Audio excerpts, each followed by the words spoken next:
Hello all of you. अब हम आगे का शुरू करेंगे बेटा। प्रीवियस सेशन में हमने जो डिस्कस किए थे, क्या चीज डिस्कस किए थे कि how we calculate loss of stock on the date of fire minus salvage goods, that will loss of stock. लेकिन ये क्वेश्चन अराइज होता है बेटा कि stock on the date of fire कितना था, कितना स्टॉक जिस दिन आग लगी उस दिन कितना स्टॉक था, वो इंपॉर्टेंट चीज है, वो कैसे कैलकुलेट करेंगे। सो यहां पे नेक्स्ट पार्ट बेटा, stock on the date of fire, stock on the date of fire, जिस दिन आग लगी उस दिन स्टॉक हम लोग कैसे कैलकुलेट करेंगे। ध्यान से हर बात को आप सुनते जाएंगे बेटे। कि मैंने कहा सर नहीं, पहला ऑप्शन मेरे पास है, पहला ऑप्शन मेरे पास है, मैंने कहा कि क्या हम फिजिकल वेरिफिकेशन कर सकते हैं, क्या हम फिजिकल वेरिफिकेशन कर सकते हैं क्या। मैंने कहा कि भाई जिस दिन आग लगी स्टॉक मेरे को निकालना है कि stock on the date of fire था कितना, तो क्या हम उसका फिजिकल वेरिफिकेशन कर सकते हैं क्या। नॉट पॉसिबल बेटा। क्यों नहीं पॉसिबल है बेटा, नॉट पॉसिबल। क्यों पॉसिबल नहीं है, क्योंकि भाई गुड्स तो जल गए, कैसे मैं फिजिकल वेरिफिकेशन करूंगा। स्टॉक तो जल गया मेरा, मुझे तो फिजिकल वेरिफिकेशन करना है बेटा कि जिस दिन आग लगी उस दिन स्टॉक कितने का था। ये मेरे सामने क्वेश्चन मार्क है, जिस दिन आग लगी उस दिन स्टॉक मेरे पास कितने का था। तो मैंने कहा बेटा यहां पे कि कैसे कैलकुलेट करेंगे। मैंने कहा कि फिजिकल वेरिफिकेशन नॉट पॉसिबल। क्यों, क्योंकि वो गुड्स तो जल चुका है। फिर मैंने कहा सर सेकेंड ऑप्शन, मेरे पास स्टॉक रिकॉर्ड है, मेरे पास स्टॉक रिकॉर्ड है जो आपने फाउंडेशन में पढ़े बेटा। फीफो मेथड हो गई, वेटेड एवरेज मेथड है ना, ये मेथड से अगर आपने स्टॉक रिकॉर्ड है, ये भी पॉसिबल नहीं है। क्यों, क्योंकि स्टॉक तो डिस्ट्रॉय हो गया बेटा। तो stock record destroy, stock record destroyed due to fire. आग लगने से स्टॉक तो जला ही जला, देयरफॉर नॉट पॉसिबल। स्टॉक तो जला ही जला बेटा, लेकिन साथ में क्या जल गया, स्टॉक रिकॉर्ड भी जल गया बेटा, स्टॉक रिकॉर्ड भी जल गया। इसका मतलब कि भाई आग लगने से मेरे पास स्टॉक तो जला लेकिन स्टॉक रिकॉर्ड भी चले गया। तो क्या बेटा मुझे ये बताओ कि क्या मैं कैलकुलेट कर सकता हूं क्या यहां पे कि stock on the date of fire कितना था। वो पॉसिबल नहीं है। तो हम ये भी नहीं कैलकुलेट कर सकते बेटा कि जिस दिन आग लगी कि स्टॉक रिकॉर्ड ही जल गया। तो मैं इस तरीके से भी, स्टॉक रिकॉर्ड के तरीके से भी मैं नहीं निकाल पा रहा हूं कि जिस दिन आग लगी उस दिन स्टॉक कितने का था। तो मैं तीसरे तरीका मैंने सोचा कि थर्ड तरीका, मैं उसका कोई नाम अभी दूंगा बेटा, लेकिन आप पहले उसको समझो, उसको यहाँ पे नाम देंगे लेकिन पहले आप कंसेप्ट समझो। मैं कहता हूं सर कि थर्ड तरीके की हम लोग बात करते बेटा। मैंने कहा कि ठीक है, ये साल शुरू कब हुआ, ये साल शुरू मेरा यहां पे होता है बेटा 1 अप्रैल 22, और ये साल खत्म कब हो रहा है बेटा 31 मार्च 23। ये मेरा फाइनेंशियल ईयर यहां पे खत्म होता है। तो मैंने कहा कि भाई ये तो बताओ कि आग कब लगी। आग लगी, हमारा डेट ऑफ फायर जो है वो डेट ऑफ फायर है बेटा 30 जून 2022। ये रही हमारी डेट ऑफ फायर। तो मेरे सामने ये क्वेश्चन मार्क है भाई कि आप मुझे ये बताओ कि जिस दिन आग लगी उस दिन स्टॉक कितने का था। मुझे क्या कैलकुलेट करना है बेटा कि जिस दिन आग लगी उस दिन स्टॉक कितने का था। तो मेरे सामने क्वेश्चन मार्क आता है बेटा कि stock on the date of fire, जिस दिन आग लगी बेटा, stock on the date of fire, जिस दिन आग लगी उस दिन स्टॉक कितने का था, वो मेरे सामने क्वेश्चन मार्क है। तो मैंने कहा भाई कि फिजिकल वेरिफिकेशन कर लो, पॉसिबल नहीं है। क्यों, क्योंकि स्टॉक तो जल गया, कहां से जाके फिजिकल वेरिफिकेशन करेंगे बेटा। मैंने कहा दूसरा तरीका कि मैंने कहा कि चलो स्टॉक रिकॉर्ड से देखते हैं, स्टॉक रिकॉर्ड भी जल गया बेटा, तो उससे भी हम नहीं निकाल सकते। तो तीसरा तरीका अब हम सीखने जा रहे हैं बेटा, जैसे हम निकालेंगे stock on the date of fire. तो ये क्वेश्चन मार्क है कैसे निकालो। मैंने कहा सर एक तरीका है, कौन सा तरीका। तो मैंने कहा कि क्यों ना हम लोगों ने एक फाउंडेशन में बेटा, क्यों ना हमने फाउंडेशन में जो सीखे फाइनल अकाउंट बनाते वक्त एक अकाउंट बनाते। मैंने कहा अच्छा कौन सा अकाउंट की बात करें सर, उस अकाउंट को कहते हैं बच्चों, उस अकाउंट को आपने कहा कि सर उस अकाउंट को कहते हैं हम लोग ट्रेडिंग अकाउंट। सो ट्रेडिंग अकाउंट की मैं बात कर रहा हूं। अगर मैं कहूं कि ट्रेडिंग अकाउंट में पहले अपन डिस्कस करते क्या क्या चीजें आती जो आपने फाउंडेशन लेवल पे भी देखी। एक मैंने कहा कि सर ओपनिंग स्टॉक, हमारा ट्रेडिंग अकाउंट में ओपनिंग स्टॉक आ गया। उसके बाद बेटा परचेज होंगे कुछ, तो परचेज भी हमारा ट्रेडिंग अकाउंट में आ गया बेटा, परचेजेस भी ट्रेडिंग अकाउंट में हमारा आ गया बेटा। उसके बाद और क्या ट्रेडिंग अकाउंट में, कुछ आपने डायरेक्ट एक्सपेंसेस लिखे। फिर यहां पर आप लिखते हो बेटा ग्रॉस प्रॉफिट। यहां पे क्या लिखते बच्चे, ग्रॉस प्रॉफिट लिखते। उसके बाद ग्रॉस प्रॉफिट तो वैसे चलो आखिरी में आता है, इसको बना आखिरी में। क्रेडिट साइड में मैंने लिखा बेटा सेल्स, सेल्स तो यहां पे सेल्स आता है। कभी कभी ऐसा होता है बेटा कोई गुड्स को पार्टनर या प्रोप्राइटर लेके जाता है, ड्रॉइंग्स जिसे कहते हैं, तो गुड्स कम होता है तो हम परचेज में से भी माइनस कर सकते हैं बेटा। तो यहां पर और या तो वे गुड्स यूज्ड अकाउंट एक नया क्रिएट करके ट्रेडिंग के क्रेडिट में भी लिख सकते हैं। बात एक ही है बेटा, परचेज में लिखो बेटा, सॉरी परचेज से माइनस करो या ट्रेडिंग अकाउंट के क्रेडिट में लिखो। मैंने यहां पे इसको ट्रेडिंग अकाउंट नाम दिया, ट्रेडिंग अकाउंट नाम दिया। इसे भी लिखना नहीं है बेटा, आपको मेरी बात को भी सिर्फ सुनना है। तो मैंने कहा कि बेटा यहां पे ट्रेडिंग अकाउंट ये बनाया, मैंने कहा ओपनिंग स्टॉक लिखा, मैंने परचेज लिखा बेटा और सेल्स लिखा। मगर कभी ऐसा होता है सारे ट्रेडिंग अकाउंट में जो आइटम आते हैं कि गुड्स को पर्सनल यूज के लिए ओनर लेके जाता है, उसे ड्रॉइंग्स कहते हैं, उससे गुड्स उतने से कम होता है, तो उसको आप परचेज में से माइनस भी कर सकते हैं, ट्रेडिंग अकाउंट के क्रेडिट साइड में भी लिख सकते हैं। तो मैंने यहां पे लिख लेता हूं goods taken for personal use, taken for personal use कुछ है, टेकन फॉर पर्सनल यूज, तो यहां पे एक सेकंड स्पेस नहीं, goods taken for personal use. कभी ऐसा भी हो सकता है बेटा कि आपने वो गुड्स को सैंपल में बांट दी है ना, एडवर्टीजमेंट के पर्पस के लिए सैंपल में बांट दिए बच्चे, तो उससे भी आपका परचेज का अमाउंट कम होता है। तो आप चाहो तो परचेज में से माइनस करो बेटा या ट्रेडिंग अकाउंट के क्रेडिट में लिखो, बात एक ही है। तो मैंने यहाँ पे जो ट्रेडिंग अकाउंट में आइटम लिखते थे बेटा, जैसे कि हमने ट्रेडिंग अकाउंट में जो आइटम लिखते थे, जैसे कि यहाँ पे कि ओपनिंग स्टॉक लिखा मैंने यहाँ पे परचेजेस लिखा, फिर उसके बाद सेल्स लिखा। अब आपने जब भी ट्रेडिंग अकाउंट आज तक बनाया बेटे, जब भी ट्रेडिंग अकाउंट बनाया बच्चे, तो आप क्या करते थे, आप ट्रेडिंग अकाउंट जब भी बनाते थे तो आप क्या करते थे बेटा, यहां पे आप क्लोजिंग स्टॉक लिखते थे। यहां पे क्या लिखते थे बेटा, क्लोजिंग स्टॉक आप यहां पे लिखते थे, क्लोजिंग स्टॉक। और यहां पे जो आपकी बैलेंसिंग फिगर आती थी वो ग्रॉस प्रॉफिट या ग्रॉस लॉस बैलेंसिंग फिगर यहां पे आती थी। तो मैंने कहा सर ठीक है, आज तक हमने ऐसे ही पढ़े कि भाई जो क्लोजिंग स्टॉक रहता था वो हम लिख लेते थे और फिर ग्रॉस प्रॉफिट या कभी ग्रॉस लॉस आ जाए वो हमारी क्या होती थी बच्चों, बैलेंसिंग फिगर होती थी। लेकिन मैं कहूं अगर यहां पे कि मैं सिर्फ इतने पीरियड का अगर बेटा यहां पे एक ट्रेडिंग अकाउंट बनाता हूं, कितने पीरियड का जो मैंने हाईलाइट किया, कितने पीरियड का बेटा वो मैं बना रहा हूं यहां पे, ये किस पीरियड से, for the period 1st of April 22 to 30th of June 22।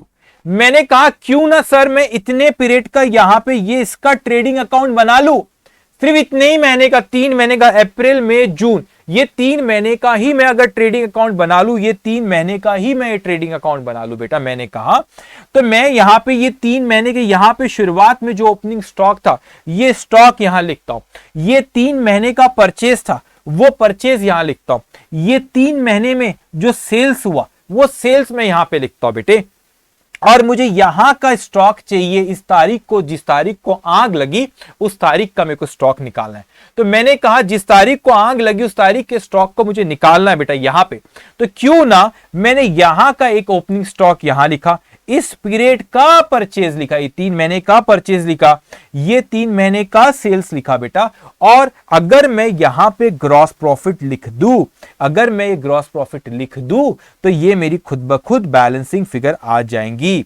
तो मैंने कहा सर ये कैसे पॉसिबल है, क्योंकि ये जो स्टॉक है आपका, ये क्लोजिंग स्टॉक जो 3 महीने का ही ट्रेडिंग अकाउंट है बेटे, तो ये जो आपकी बैलेंसिंग फिगर आएंगी, आप बोले सर ये बैलेंसिंग फिगर मैं बताता हूं, तो ये होती है बच्चों आपका stock on the date of fire, ये क्या होता है बेटा, stock on the date of fire होता है। तो ये जो बैलेंसिंग फिगर यहां पे आ रही है, मेरे ट्रेडिंग अकाउंट में ये ओपनिंग स्टॉक लिखा, परचेज लिखा, सेल्स लिखा, और मैं कहता हूं कि ये बैलेंसिंग फिगर है मेरी जो stock, this stock on the date of fire. लेकिन सर हमने जब भी फाइनल अकाउंट 11 12 फाउंडेशन में करे, हम लोग यहां पे क्लोजिंग स्टॉक लिख लेते हैं, यहां पे क्लोजिंग स्टॉक लिखते, तो ये ग्रॉस प्रॉफिट बैलेंसिंग फिगर आती। बिल्कुल सही बेटा, अकाउंटिंग इज एन इक्वेशन। अगर आप को भी एक मिसिंग फिगर फाइंड आउट करते, तो मैं अगर इस ग्रॉस प्रॉफिट को लिख लूं, अगर मैं इस ग्रॉस प्रॉफिट को लिख लूं बेटे, इस ग्रॉस प्रॉफिट को अगर लिख लूं, तो ये जो क्लोजिंग स्टॉक है, that is stock on the date of fire, वो निकल आएगा बेटा, वो निकल आएगा। मैंने कहा था ठीक है, तो इसका मतलब आप ये 3 महीने का ट्रेडिंग अकाउंट बनाना चाह रहे हो। इसी 3 महीने के, जो 3 महीने के पहले जो स्टॉक था, आपने ओपनिंग स्टॉक लिखे, उसके बाद बेटा आपने परचेज लिखे, और उसके बाद क्या लिखे, इसका सेल्स लिखे, और जो भी बेटा फिर यहां पे ग्रॉस प्रॉफिट अगर आपने निकाल ली, जो सेल्स पे आपका प्रॉफिट हो वो आपने लिख लिए बच्चे, तो stock on the date of fire balancing figure निकल आएंगी। लेकिन जो मेरे सामने क्वेश्चन मार्क आ रहा है कि जो ग्रॉस प्रॉफिट है वो कैसे निकालो, वो कैसे निकालो। और ये ट्रेडिंग अकाउंट 3 महीने का, सर आप कहते हो कि स्टॉक रिकॉर्ड जला, हो सकता है कि सर ये फाइनेंशियल रिकॉर्ड जो आपका ये भी तो जल गया होगा। मैंने कहा हो सकता है कि फाइनेंशियल रिकॉर्ड भी जल गए। मैंने कहा पिछले साल के हमारे सीए को कॉल करो, चार्टर्ड अकाउंटेंट जी को कॉल करके, सर ये राजू की फर्म है। राजू बोले सर सुनिए, आग लग गई मेरे को, जिस तारीख को आग लगी उस तारीख का स्टॉक निकालना है। तो मैंने सीए को कॉल किया, मैंने बोला सर पिछले साल ऑडिट हुआ था, वो ऑडिट रिपोर्ट में देखो क्लोजिंग स्टॉक की था, तो पिछले साल का क्लोजिंग स्टॉक हमने यहां पे लिख लिया ओपनिंग स्टॉक। अब बेटा यहां पे हमने सप्लायर को कॉल करे, हमारे जो गिनती चुनती के सप्लायर, उनको कॉल करो, बोले कि हमने कितना सप्लाई करे थे, और उन सप्लायर से क्या करे बेटा, बट पूछेगा आपने वो कितना सप्लाई करे, परचेज की फिगर निकली। सेल्स कितना हुआ, हमने कस्टमर जो थे हमारे उनको कॉल किया, कितना सेल्स हो, उनसे हमने पता लगाया। I know it is difficult, मगर आपके कुछ पर्टिकुलर कस्टमर और आपके है और सप्लायर, तो आप परचेज सेल्स की फिगर निकाल लोगे। मगर हमें टेंशन नहीं लेना, ये एग्जामिनेशन हम जो क्वेश्चन अभी यहाँ पे सॉल्व करेंगे आगे, उसमें परचेज और सेल्स की फिगर इस पीरियड के हमको क्वेश्चन में दिया हुआ रहेगा। लेकिन बच्चे अगर मैं okay just wait gross profit कैसे कैलकुलेट करेंगे, अब इसके बारे में बात करेंगे बेटा। अब ये क्वेश्चन अराइज होता है कि सर ये ग्रॉस प्रॉफिट कैसे निकालो, क्यों, क्योंकि ग्रॉस प्रॉफिट निकालेंगे बेटा जब भी तो आपकी क्लोजिंग स्टॉक वो जो बैलेंसिंग फिगर है वो आएंगी बेटा। अगर मैं ग्रॉस प्रॉफिट निकालता हूं जब भी तो वो जो क्लोजिंग स्टॉक है, stock on the date of fire, वो बैलेंसिंग फिगर निकल आएंगे बेटा। अब हम ये मानेंगे बेटा, अगर हो सकता है कि ग्रॉस प्रॉफिट, बच्चे एक और चीज बेटा, इसका जो नाम होता है बेटा, इसको ट्रेडिंग अकाउंट के अलावा एक दूसरा जो नाम है, दूसरा क्या, इसी नाम से आपको बुलाना है, मेमोरेंडम ट्रेडिंग अकाउंट। सर ये मेमोरेंडम ट्रेडिंग अकाउंट, क्यों आप इसे मेमोरेंडम ट्रेडिंग अकाउंट के नाम से बुला रहे, क्योंकि बेटा हो सकता है कि मेरा फाइनेंशियल रिकॉर्ड भी जल गया हो सकता है फाइनेंशियल रिकॉर्ड भी मेरा जल गया हो। सर ये फिगर्स तो मैंने पिछले साल की ऑडिट रिपोर्ट से निकाला, मैंने सप्लायर से, मैंने कस्टमर से पूछा, तो ये कोई फुल फ्लेज ट्रेडिंग अकाउंट नहीं है, ये कच्चा पक्का है। ये क्या है बेटा, ये कच्चा पक्का है बेटा, ठीक है, ये एस्टीमेट बेसिस पे है, एस्टीमेटेड बेसिस पे है भाई, इसीलिए मैं इसको ट्रेडिंग अकाउंट नहीं बोल रहा हूं, इसे मैं बुला रहा हूं मेमोरेंडम ट्रेडिंग अकाउंट। जो भी मेन बुक्स ऑफ अकाउंट का पार्ट नहीं होता, हम इसे मेमोरेंडम के नाम से बुलाते, तो हम इसे ट्रेडिंग अकाउंट नहीं कह रहे बच्चे, हम इसे क्या कह रहे, मेमोरेंडम ट्रेडिंग अकाउंट। अब हमारे सामने एक क्वेश्चन आता है बेटा कि मैं कैसे निकालूं ये जो ग्रॉस प्रॉफिट यहां पे हमने लिख रखे बेटा, ये क्वेश्चन है कि सर ये ग्रॉस प्रॉफिट में कैसे कैलकुलेट करूं। तो दो चीज हो सकती है बेटा, कि ग्रॉस प्रॉफिट रेशो जो होता है, कि जो इसका मतलब क्या होता है, जो आपने सेल्स करे उस पे कितने प्रतिशत प्रॉफिट है, दैट इज ग्रॉस प्रॉफिट। जो आपने सेल्स करे उस पे कितना प्रॉफिट है, कितने परसेंटेज ग्रॉस प्रॉफिट रेशो। तो हो सकता है बेटा कि आपको क्वेश्चन में ग्रॉस प्रॉफिट रेशो क्वेश्चन में गिवन रहेगा। एक पॉसिबिलिटी क्या है बेटा, ग्रॉस प्रॉफिट रेशो क्वेश्चन में गिवन है, लेकिन सर मैं कैसे मानूं ये जो ग्रॉस प्रॉफिट रेशो आप कह रहे हो, ये मैं कैसे मानूं कि सर ये रेशो कौन सा रेशो है। ये मतलब ग्रॉस प्रॉफिट रेशो का मतलब कि जो आपका सेल्स हुआ उसमें इतने प्रतिशत प्रॉफिट है, ग्रॉस प्रॉफिट है, तो वो परसेंटेज जो आपका 3 महीने का सेल्स है बेटे, ये जो 3 महीने का सेल्स है, वो 3 महीने के सेल्स पे वो ग्रॉस प्रॉफिट रेशो लगा दो, जो भी क्वेश्चन में 20% 25% दिया, इस पे लगा दिए तो ग्रॉस प्रॉफिट आ गया, तो ये आपके बैलेंसिंग फिगर। लेकिन ये ग्रॉस प्रॉफिट रेशो कौन सा होगा रियल लाइफ में, ये ग्रॉस प्रॉफिट रेशो वो होते हैं जो पिछले सालों में हमने इसको यूज करे, दैट इज ग्रॉस प्रॉफिट, जो पिछले सालों में ग्रॉस प्रॉफिट हुआ। तो भाई ये मानने में कोई हर्ज नहीं है कि जो प्रॉफिट पिछले सालों में हुआ ग्रॉस प्रॉफिट, वैसा ही प्रॉफिट हमको इसी साल में ये 3 महीने में भी हुआ होगा। तो अगर आपको क्वेश्चन में दिया ग्रॉस प्रॉफिट रेशियो बेटा, तो ठीक है, उसने बोला कि 3 महीने में हुआ, तो अपन उसको मान लो, तो वो ग्रॉस प्रॉफिट रेशियो अपन सीधा लगा देंगे बेटा सेल्स पे, और एक ग्रॉस प्रॉफिट लिखेंगे, stock on the date of hire will be balancing figure. लेकिन बच्चे यहां पे कभी कभार क्वेश्चन में होता है कि आपको ग्रॉस प्रॉफिट रेशियो वो नहीं देता, ग्रॉस प्रॉफिट रेशियो नहीं देता क्वेश्चन में, ध्यान से समझना। तो मैंने कहा कि सर मेरा ये लास्ट ईयर था, पिछला साल जो था उसको मैं फाइनेंशियल ईयर यहां पे लिख देता 2021-22।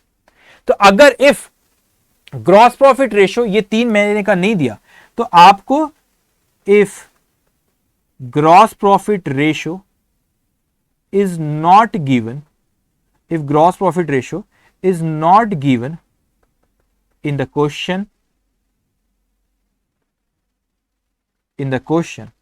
then मैं पहले लिख लेता हूं बेटा, फिर आपको एक्सप्लेन करता। then the information of trading account of last year, trading account of last year will be given in question to find out GP ratio. अब ध्यान से सुनना मैंने क्या लिखा। मैंने लिखा बेटा कि अगर हमको क्वेश्चन में उसने जीपी रेशियो नहीं दिया बेटा, तो ग्रॉस प्रॉफिट रेशियो नहीं दिया, तो वो जरूर आपको, अगर आपको ग्रॉस प्रॉफिट रेशियो उसने नहीं दिया बेटा, तो वो जरूर आपको लास्ट ईयर की ट्रेडिंग अकाउंट की इंफॉर्मेशन देगा। लास्ट ईयर का stock, opening stock, last year का क्लोजिंग स्टॉक, परचेज सेल, सारी इंफॉर्मेशन लास्ट ईयर की ट्रेडिंग अकाउंट की देगा। और वो लास्ट ईयर का ट्रेडिंग अकाउंट हम बनाएंगे, उसमें ग्रॉस प्रॉफिट आएगा, और वो ग्रॉस प्रॉफिट से ग्रॉस प्रॉफिट रेशियो कैलकुलेट करेंगे। How we calculate gross profit ratio बेटा, how we calculate gross profit ratio, gross profit ratio equals to gross profit divided by sales multiply by 100। मतलब अगर मेरे को जीपी रेशियो उसने दे दिया तो कोई दिक्कत ही नहीं बेटा, लेकिन हो सकता है कि गिवन भी हो सकता है, अगर दे दिया तो कोई दिक्कत नहीं, और अगर नहीं दिया ग्रॉस प्रॉफिट रेशियो, तो वो लास्ट ईयर के हमको लास्ट ईयर के बेटा ट्रेडिंग अकाउंट की इंफॉर्मेशन देगा। लास्ट ईयर का ओपनिंग स्टॉक कितना था, पूरे साल का trading account information, opening stock कितना था, क्लोजिंग स्टॉक कितना था, परचेज कितना था, सेल्स कितना था, और फिर ग्रॉस प्रॉफिट हमको ट्रेडिंग अकाउंट बनाना पड़ेगा एज ए वर्किंग नोट पिछले साल की, to find out the gross profit. और वो जो ग्रॉस प्रॉफिट हम लोग फाइंड आउट करेंगे बेटे, वो ग्रॉस प्रॉफिट से पिछले साल का ग्रॉस प्रॉफिट रेशियो कैलकुलेट करेंगे by applying formula gross profit divide by sales multiply by 100। तो सर ये तो ग्रॉस प्रॉफिट रेशियो पिछले साल का हो गया, फिर सही बात है, ये ग्रॉस प्रॉफिट रेशियो कौन से साल का हो गया बेटा, ये ग्रॉस प्रॉफिट रेशियो हमारा पिछले साल का ग्रॉस प्रॉफिट रेशियो हो गया। लेकिन सर मगर ये 3 महीने में अगर हम बात करें, तो जरूरी थोड़ी कि ना सर कि यही ग्रॉस प्रॉफिट रेशियो हुआ होगा जो पिछले साल है, बिल्कुल सही बात है। लेकिन अगर हमको क्वेश्चन में नहीं दिया है जीपी रेशियो 3 महीने का, तो मानने में कोई हर्ज नहीं है बेटा, जो पिछले साल का ग्रॉस प्रॉफिट रेशियो है वही ग्रॉस प्रॉफिट रेशियो इस साल भी मेंटेन हुआ होगा। अब ध्यान से मेरी बात सुनना बेटा, अभी हम फुल फ्लेज क्वेश्चन पे आए नहीं, बिलीव मी ये पोर्शन अगर आपको 70% भी क्लिक किया, समझ में आ गया, यू आर जीनियस। क्योंकि जब हम क्वेश्चंस पे आएंगे बेटा, तो सबसे इंपॉर्टेंट होता है पहले इस चैप्टर की थ्योरीज कंसेप्ट को समझे बेटा, और जब हम क्वेश्चंस पे हम आएंगे बेटे, तो यही चीजों का इंप्लीकेशन वहां पे होगा, फिर पॉइंट्स और क्लियर होते जाते हैं। अब बड़ा इंटरेस्टिंग पॉइंट मैं आपको पढ़ाने जा रहा हूं बेटा, ध्यान से मेरी बात आप सुनेंगे बेटा।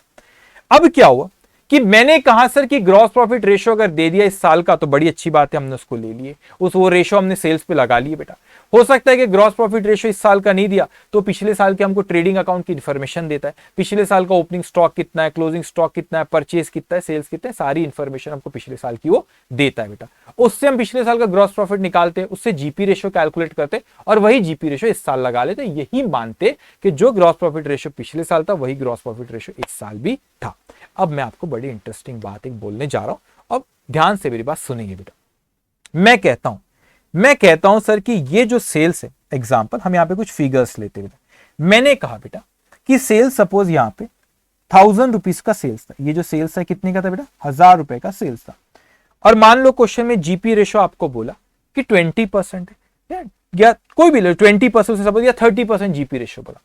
तो मैंने कहा सर ये जो 1000 रुपए का सेल्स था इसका 30% में ले ले तो ग्रॉस प्रॉफिट मैंने 300 लिखा। क्या कहा बेटा मैंने कि आपको वहां पे कितना लिखा था, सेल्स कितना बोला था उसने, सेल्स उसने बोला सर कि 1000 रुपए का सेल्स था, 1000 रुपए का सेल्स मैंने वहां पे लिखा। क्वेश्चन में ग्रॉस प्रॉफिट रेशियो या तो दिया या तो पिछले साल की ट्रेडिंग अकाउंट की इंफॉर्मेशन दी है, तो वहां से हमने जीपी रेशियो कैलकुलेट कर, तो हमने 30% ग्रॉस प्रॉफिट रेशियो यहां पे लगा दी, तो 1000 का 30% हो गया 300।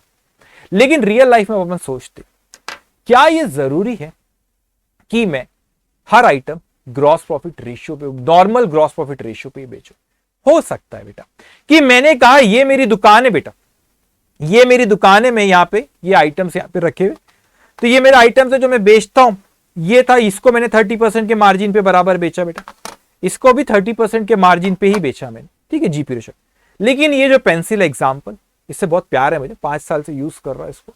एग्जाम्पल, ये प्रोडक्ट हम बेचते तो मैंने ये बराबर एक प्रोडक्ट बेचा 30% के मार्जिन पे, दूसरा प्रोडक्ट बेचा 30% मार्जिन पे, तीसरा प्रोडक्ट बेचा 30% के मार्जिन पे, तो तीनों प्रोडक्ट बराबर 30% के मार्जिन पे बेच रहा हूं। लेकिन ये भी तो हो सकता है बेटे कि ये जो पेंसिल है ये टूट गई, ये पेंसिल टूट गई, डैमेज हो गई, तो ये जो नॉर्मल ग्रॉस प्रॉफिट जो रेशियो है उतने में नहीं बेच पा रहा, हर आइटम 30% पे जा रहा है, ये डैमेज हो गई तो मैं 30% पे शायद ना बेच पाऊं, इट्स एबनॉर्मल आइटम। कोई रिलेटिव आ गए, अरे बोले सर 30% पे बेचते हो कि हमको कम पे बेचो, तो अपन कम कीमत पे बेचे, तो इसका मतलब सपोज ये डैमेज हो गई तो मैं इसको 30% के मार्जिन पे नहीं बेच पा रहा हूं, क्योंकि क्या हो गया बेटा, डैमेज हो गया, तो इसको मैं 30% के मार्जिन पे नहीं बेच पा रहा, तो इसको कितने परसेंट के मार्जिन पे, सपोज मैं इसको 20% के मार्जिन पे बेचा।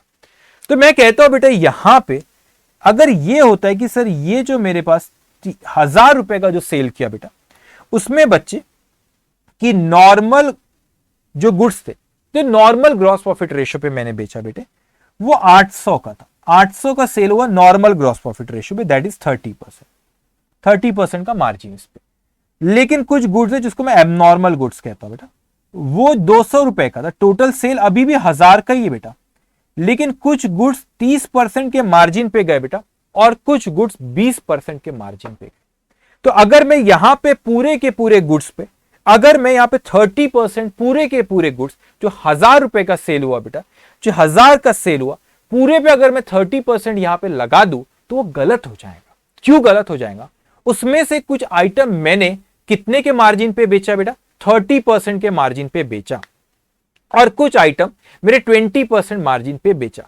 मैंने कहा सर ये जो ग्रॉस प्रॉफिट होता है, ये जो 30% आया, ग्रॉस प्रॉफिट रेशियो हमेशा नॉर्मली आप कितने में बेचते हो उसके ऊपर जीपी रेशियो आपने निकाले। तो यहां पे जीपी रेशियो किस पे निकला कि नॉर्मल गुड्स जब आप बिजनेस में बेचते तो उस पे आपका कितना मार्जिन होता है, that is gross profit ratio. लेकिन कोई डैमेज आइटम था आपने कम कीमत पे बेचे बेटा, तो उस पे तो नॉर्मल ग्रॉस प्रॉफिट रेशियो जब नॉर्मल गुड्स में बेचता हूं उस पे 30% लगता है, लेकिन यहां पे तो एबनॉर्मल गुड्स है, तो सर इस पे तो मैंने, इसको तो मैंने 30% पे नहीं बेचा, लेकिन अब मैं उस एबनॉर्मल गुड्स को भी अगर मैं 30% के मार्जिन मान के, मतलब पूरे 1000 के सेल को मैं 30% के मार्जिन पे बेच बोलूं, तो मैंने यहां पे ग्रॉस प्रॉफिट गलत लिख दिया। क्यों?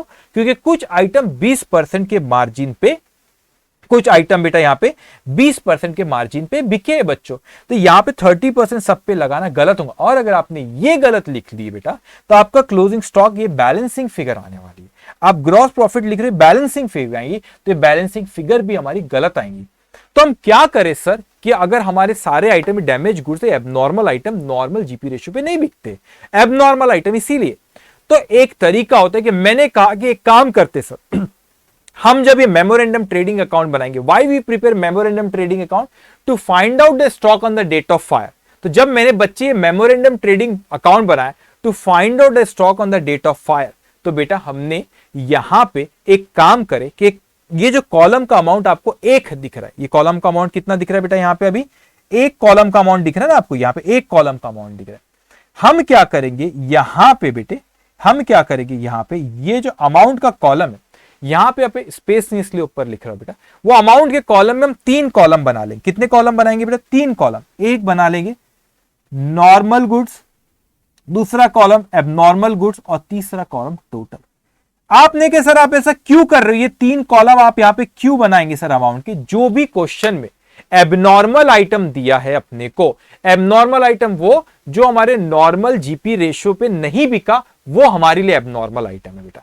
तो जो भी नॉर्मल जीपी रेशियो पे नहीं बिका बच्चे, वो हमारे लिए एबनॉर्मल आइटम है। तो अगर जो भी क्वेश्चन में हमको एबनॉर्मल आइटम दिया, मतलब वो जो नॉर्मल जीपी रेशियो पे नहीं बिका बेटा, उस क्वेश्चन में मेमोरेंडम ट्रेडिंग अकाउंट में हम 3 कॉलम बनाएंगे। कितने कॉलम बनाएंगे बच्चे? हम 3 कॉलम बनाएंगे। और वो कॉलम कौन से है बेटा हमारे? वो कॉलम है हमारा नॉर्मल गुड्स, एबनॉर्मल गुड्स और टोटल। अब ये क्वेश्चन दिमाग में आता है, सर क्यों आप 3 कॉलम बना रहे? वो इसीलिए बेटा क्योंकि जब मैं जीपी रेशियो लगाऊंगा तो मेरे को नॉर्मल सेल पे लगा, एबनॉर्मल सेल पे जीपी रेशियो नहीं लगाऊंगा। क्यों बेटा? क्योंकि abnormal sale normal gross profit ratio पे बिका नहीं है।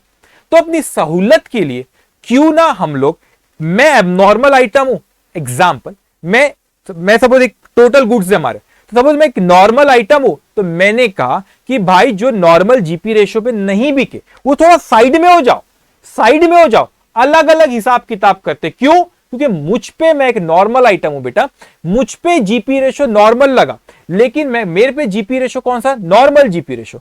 तो मैंने कहा एक काम करो भाई, अपन पूरी एक है, मगर मैंने कहा कुछ आइटम पे नॉर्मल है, कुछ एबनॉर्मल, तो मेरा नॉर्मल वाले अलग और एबनॉर्मल वाले अलग हो जाओ। क्यों? क्योंकि जो जीपी रेशो क्वेश्चन में दिया होगा, या जीपी रेशो पिछले साल के ट्रेडिंग अकाउंट से हमने बना के जो कैलकुलेट की बेटा, वो जीपी रेशो सिर्फ नॉर्मल गुड्स पे लगेगा।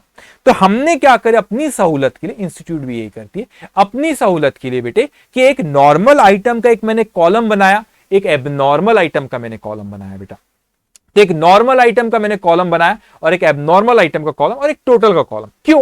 क्योंकि जब मैं जीपी रेशो अप्लाई करूंगा तो मैं नॉर्मल आइटम पे जो सेल हुआ है उस पे जीपी रेशो अप्लाई करूंगा। तो जो भी एबनॉर्मल आइटम से रिलेटेड इंफॉर्मेशन है, मे बी एबनॉर्मल आइटम का कोई ओपनिंग स्टॉक है, कोई और एबनॉर्मल आइटम के बारे में दिया है, तो वो ओपनिंग स्टॉक परचेस, जो भी एबनॉर्मल आइटम की इंफॉर्मेशन है वो एबनॉर्मल आइटम कॉलम पे लिखेंगे। तो सर एबनॉर्मल आइटम पे हमने कौन सा जीपी रेशो लगाना? फिर आप कह रहे हो कि जो जीपी रेशो क्वेश्चन में दिया वो नॉर्मल जीपी रेशो है, तो हमने जो नॉर्मल जो कॉलम हमने यहां पे बनाए बेटा, ये 3 कॉलम है। जो नॉर्मल गुड्स वाला जो आइटम है उस पे आपने नॉर्मल जीपी रेशो लगा दी, लेकिन जो एबनॉर्मल वाला आइटम है बेटा, इस पे कौन सा जीपी रेशो लगाना? तो हमने पहली स्टेप इनको अलग करे। पहली स्टेप क्या करे? अलग करे। तो अमाउंट के 3 कॉलम बनाएंगे बेटा, एक नॉर्मल, दूसरा एबनॉर्मल। तो एबनॉर्मल के आइटम एबनॉर्मल के आइटम एबनॉर्मल वाले कॉलम में लिखेंगे। उनको कौन सा जीपी रेशियो लगाएंगे वो क्वेश्चन में हमको जरूर इन्फॉर्म करेगा कि वो लॉस में बिका है कि किस रेशियो में बिका है। एबनॉर्मल आइटम के बारे में जो भी इंफॉर्मेशन पक्के से क्वेश्चन में दी रहेंगी कि एबनॉर्मल आइटम जो है वो कितने में बिका, कितने के नुकसान पे बिका एंड ऑल दैट। वो इंफॉर्मेशन के बेसिस पे हम एबनॉर्मल आइटम का ग्रॉस प्रॉफिट या ग्रॉस लॉस व्हाटएवर, वह एबनॉर्मल आइटम है तो ये भी पॉसिबल है कि लॉस में बिके, तो एबनॉर्मल आइटम को ग्रॉस प्रॉफिट और ग्रॉस लॉस जो भी हो इंफॉर्मेशन वो क्वेश्चन में दी रहेंगी। अकॉर्डिंगली बेटा हम वो gross profit gross loss abnormal item में करके एबनॉर्मल आइटम का stock on the date of fire निकलेगा। मतलब मैंने अमाउंट के 3 कॉलम बनाया, एक नॉर्मल, एक एबनॉर्मल, एक टोटल। नॉर्मल में नॉर्मल का, एबनॉर्मल का एबनॉर्मल में। तो जो ये बैलेंसिंग फिगर आएंगी बेटा, ये बैलेंसिंग फिगर नॉर्मल की अलग आएंगी, एबनॉर्मल की अलग। क्यों? क्योंकि आपने अलग अलग कॉलम बनाए। तो नॉर्मल वाले कॉलम में stock on the date of fire normal goods का आएगा, एबनॉर्मल वाले कॉलम में stock on the date of fire abnormal goods का आएगा। जैसे इसके कॉलम में नॉर्मल गुड्स का, ऐसे कॉलम में एबनॉर्मल गुड्स का। तो एबनॉर्मल गुड्स पे जो भी हमको जीपी रेशियो लगाना रहेगा बेटा, वो क्वेश्चन में हमको दिया रहेगा। ये लॉस में बिका, फायदे में बिका, जो भी एबनॉर्मल के बारे में, फायदे और नुकसान के बारे में, वो हमको क्वेश्चन में दिया हुआ रहेगा। तो ये बेटा हमारा डिस्कशन हुआ, सारा discussion related to stock on the date of fire.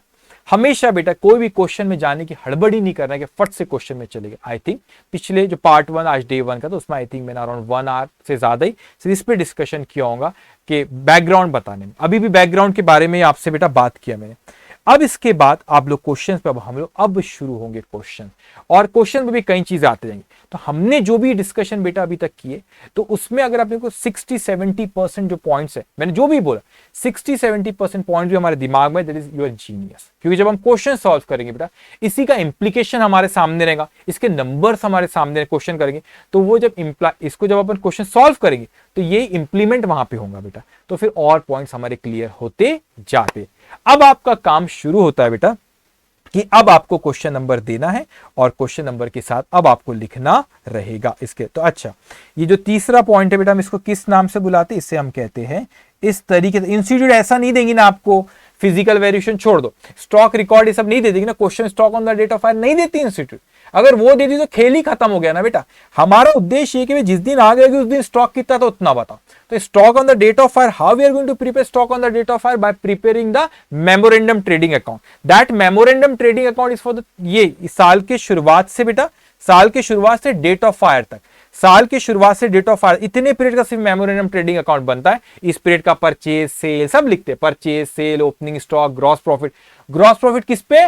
Normal sale पे बेटा। What about abnormal item? वो क्वेश्चन में इंफॉर्मेशन अपने को दी भी रहेंगी, वो कितने प्रॉफिट पे कितने नुकसान पे गया। तो जब अपन मेमोरेंडम ट्रेडिंग अकाउंट बनाएंगे और किसी क्वेश्चन में अगर एबनॉर्मल आइटम है तो उसमें अपन 3 कॉलम बनाएंगे, नॉर्मल, एबनॉर्मल और टोटल का भी कॉलम बना लेते। ओके, अगर जीपी रेशियो का क्या सर क्वेश्चन में दिया रहेगा? हाँ, क्वेश्चन में दिया रहेगा। नहीं दिया तो आपको पक्के से उस क्वेश्चन में पिछले साल की ट्रेडिंग अकाउंट की इंफॉर्मेशन देंगे, and then we will prepare a trading account of last year, और उसके बेसिस पे बेटा वो ट्रेडिंग अकाउंट से फिर ग्रॉस प्रॉफिट आएगा, ग्रॉस प्रॉफिट से फिर ग्रॉस प्रॉफिट रेशियो पिछले साल का लेंगे, और हम यही मानेंगे कि वो जीपी रेशियो इस साल भी अप्लाई होगा।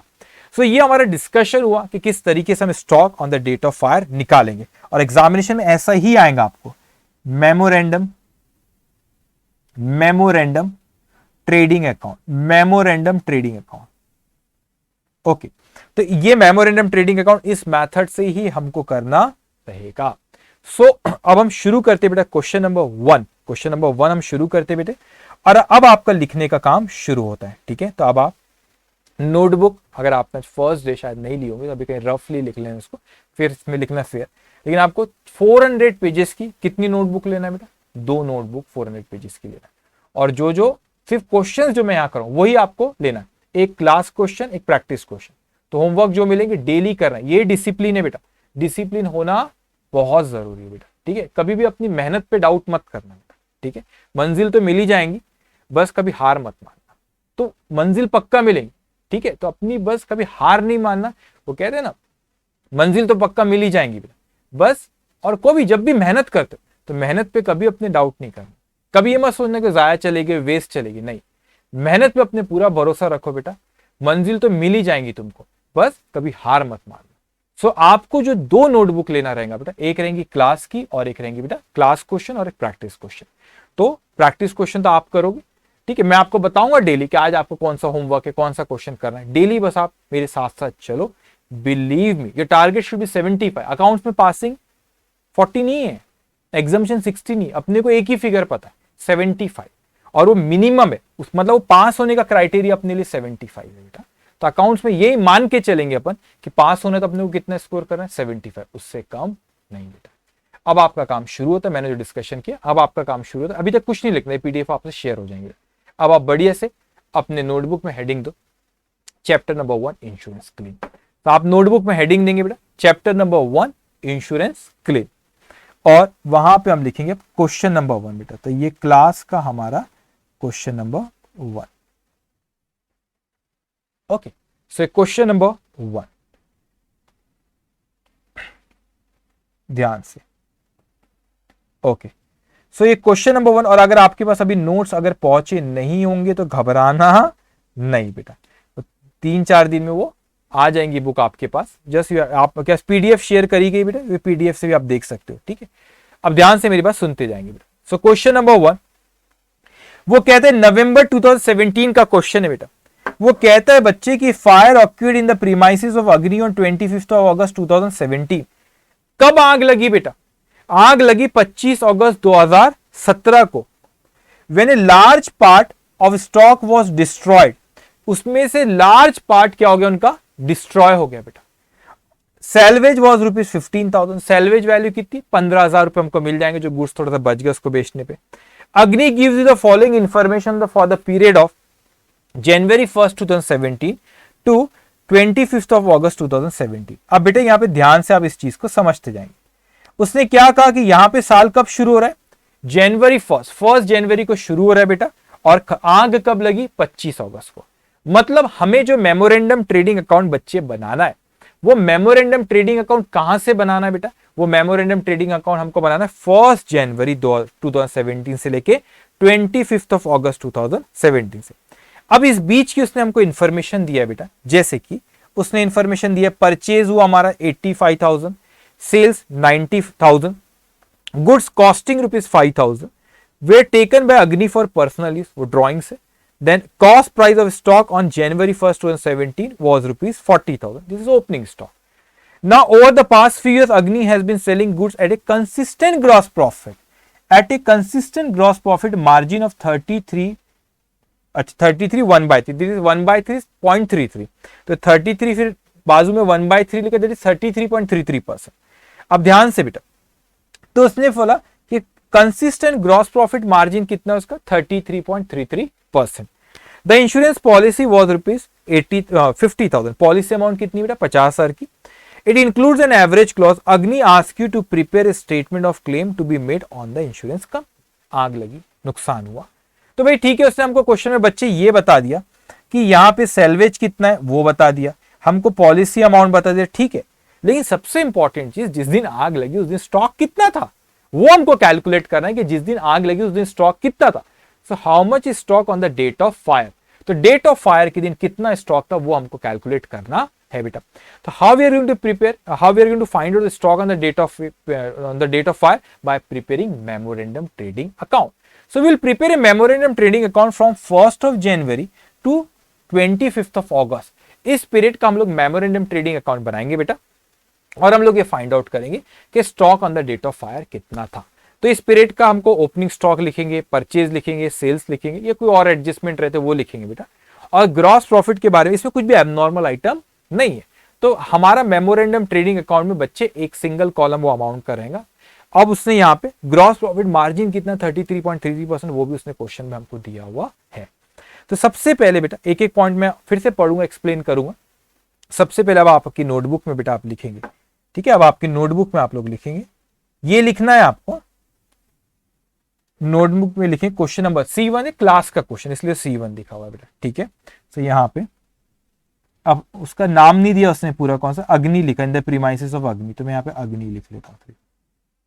Okay, memorandum trading account, memorandum trading account for the period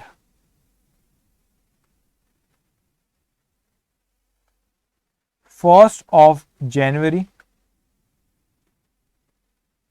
to 25th of August 2017. Exam का क्वेश्चन है बेटा, ठीक है, नवंबर 2017 में आया था. उसके बाद आपने यहाँ पे ड्रॉ किए. ओके,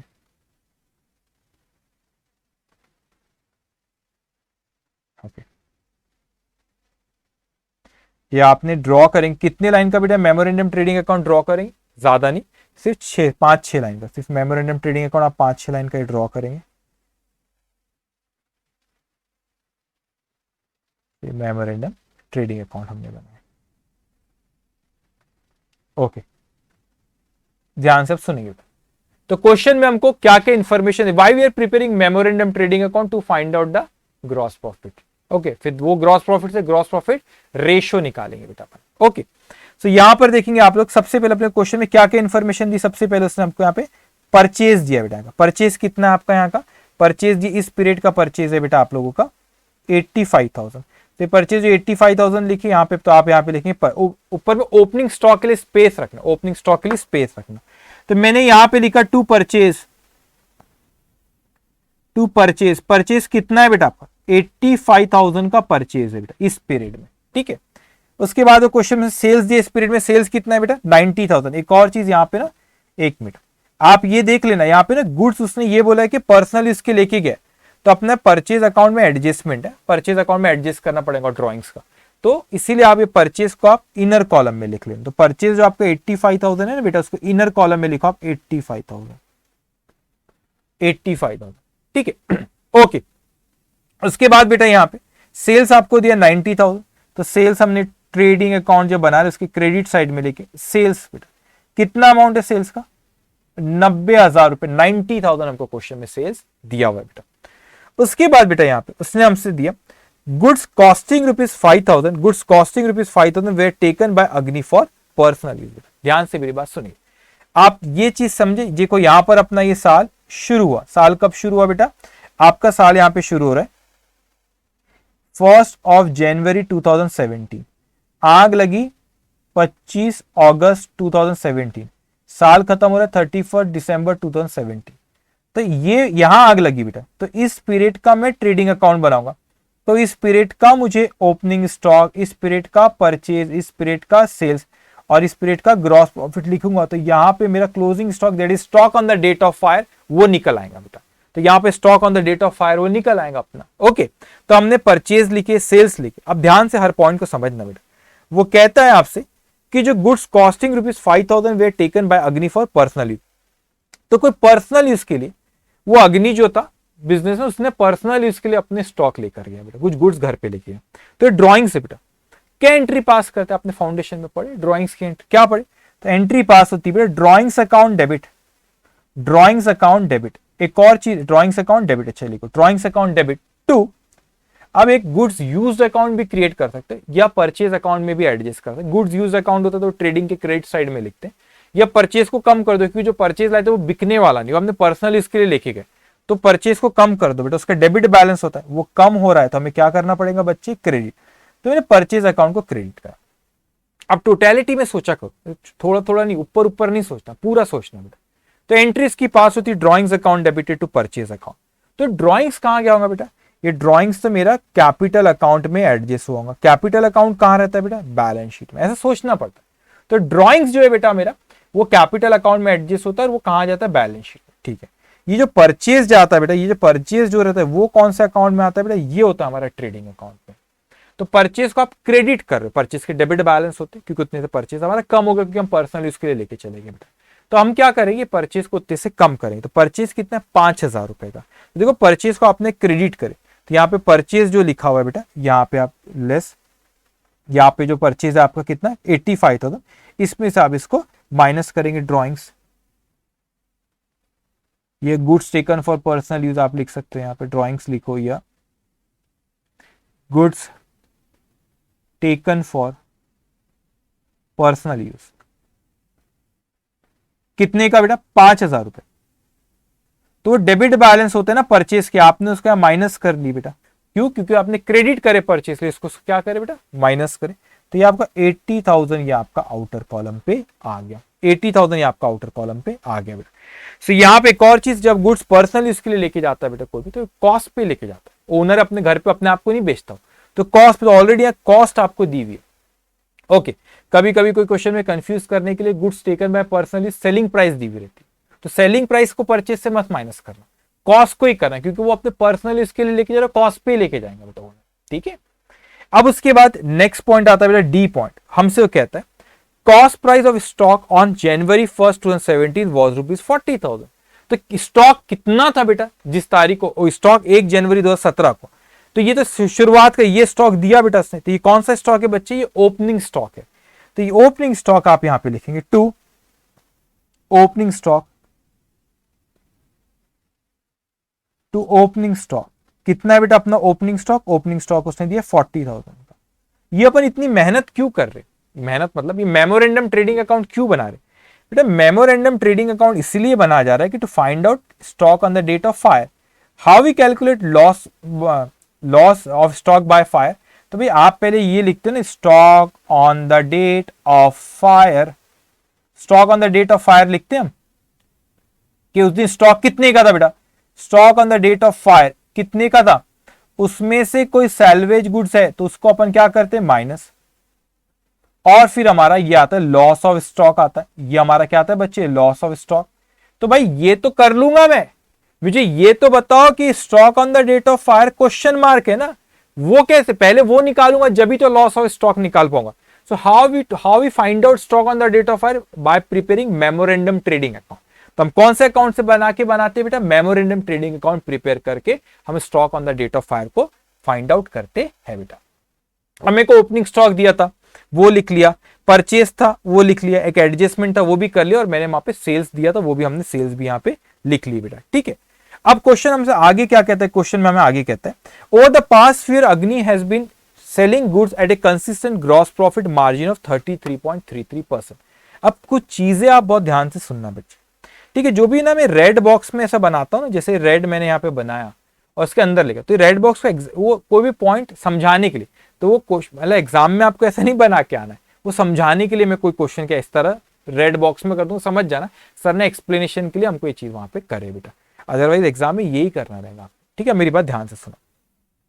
अब क्या होता है बेटे कि आप मुझे एक बात बताओ, ये फाउंडेशन में भी पढ़े आपने कि सर कॉस्ट क्या पढ़े बेटा, कि cost plus profit, cost plus profit वो क्या होता है बेटा, कॉस्ट प्लस प्रॉफिट क्या चीज होती है, सेल्स। अच्छे से समझना, जल्दबाजी नहीं करना, ध्यान से समझना।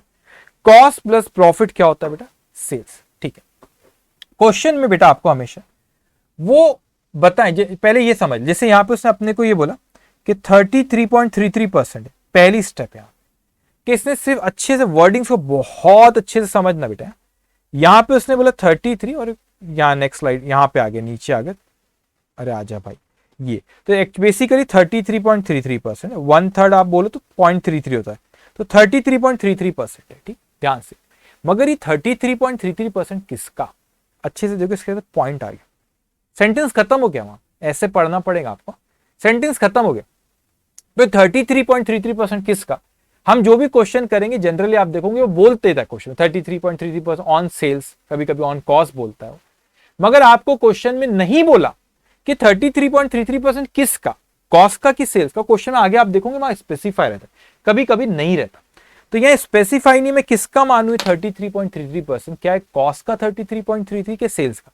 जब आपको क्वेश्चन में नहीं दिया हुआ है कि परसेंटेज ऑफ ग्रॉस प्रॉफिट किसका, तो आप हमेशा यही मानना कि सेल्स का, और सेंटेंस लिख के आना कि वहां पे दिया नहीं है क्वेश्चन में कि जो प्रॉफिट है 33.33% ये किसका, क्योंकि क्वेश्चन में भी कॉस्ट पे भी देता है कि कॉस्ट का 33.33% है कि सेल्स का।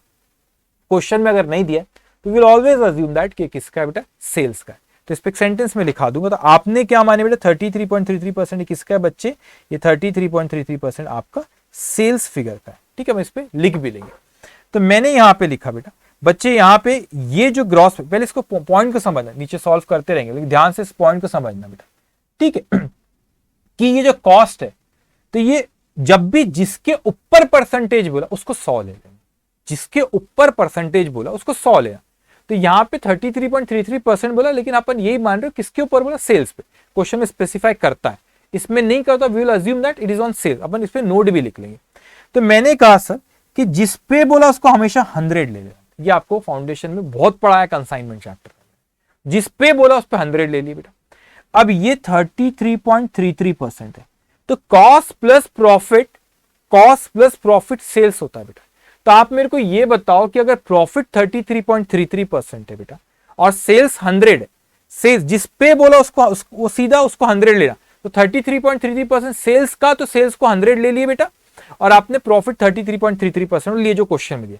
लेकिन कॉस्ट कितनी होंगी, cost plus profit is sales, तो सेल्स 100 है, प्रॉफिट 33.33% है, तो कॉस्ट आपकी होंगी 66.67%। कॉस्ट कितनी होगी 66.67% ये होंगे बेटा।